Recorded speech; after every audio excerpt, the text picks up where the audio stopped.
Hello everyone. I'm conscious that since I became president of the IPU in June this year, I haven't had the opportunity to address you. And I'd be very grateful if you take a few minutes to watch this short address. We all hope that the worst of the pandemic is behind us. As we hopefully emerge from what has been a unique, challenging period in our lives, I think it's important to reflect on how pharmacists and our teams responded during this emergency and where things stand as we begin to look forward as a profession. Pharmacies and their teams performed magnificently during the pandemic. We stayed open, we provided an invaluable service in communities across the country despite the immensely challenging circumstances and throughout numerous lockdowns. I know both anecdotally and from professional research that our availability, support and professionalism was appreciated by our patients and the wider public. Pharmacists and our teams should be immensely proud of our contribution during this unprecedented public health emergency.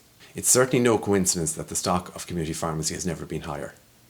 Independently commissioned polling by Ipsos MRBI shows that pharmacists are the most trusted profession in Ireland, with 96% of people polled expressing their trust in us.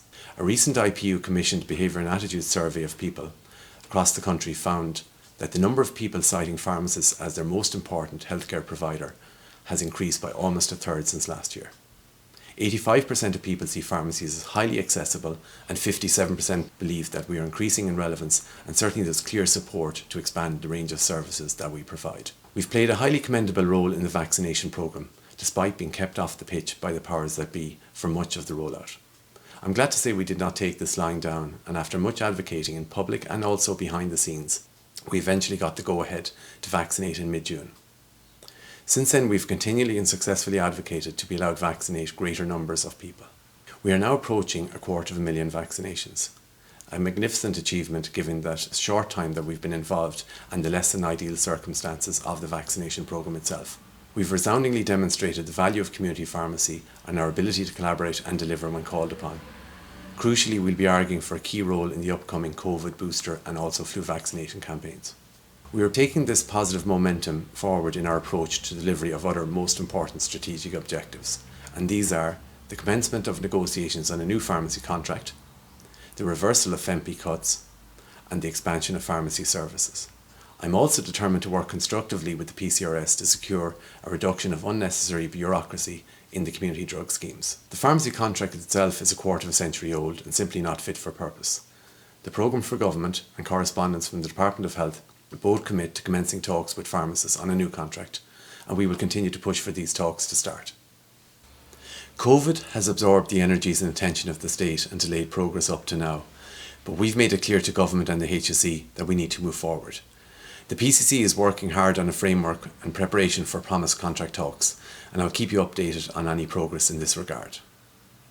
On other matters, it's clear there's a significant manpower issue in pharmacies. It's putting pressure on many of us. This has been apparent especially during the summer months and particularly in relation to locums. The IPU is engaging with the Department of Health, PSI, HSE and schools of pharmacy to address this issue. However, that's a long-term project, and in the short term we're looking at setting up a working group within the IPU to look at measures that we can address the problem immediately. As you know, we're also currently involved in a process to identify and resolve a number of issues with a cohort of our members. The process, which has been approved by the Executive Committee and is chaired by former Chair of the Labour Court, Kevin Duffy, aims to work through these issues to seek a resolution. I believe we've a better chance of achieving our collective goals if we're unified and pulling in the same direction, so it's in everyone's interest if these issues can be resolved. It's been a number of years since the IPU's constitution was updated. The IPU's broadened constitutional review subgroup is currently working on revising this document. When the group has completed its work, the revised constitution will go to the Executive Committee for consideration and then will be sent to you, the members, to be ratified by a vote. We're working towards hosting the IPU AGM at the end of September.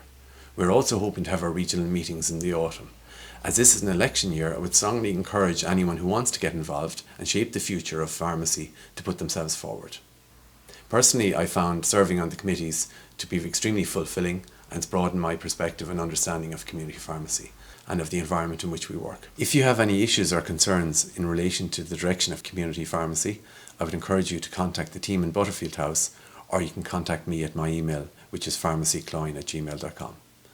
My presidency has begun at a time when we're hopefully emerging from the pandemic. We all hope that the great progress of the vaccination rollout will allow us to enjoy our lives and serve our communities in a more stable and productive environment. I believe that this coming period has the potential to bring much needed positive developments for community pharmacy. And I am committed to ensuring that we utilise the goodwill generated during the crisis to ensure a better future for ourselves and community pharmacy in Ireland. I look forward to working with you and on your behalf to achieve our shared objectives. Thank you.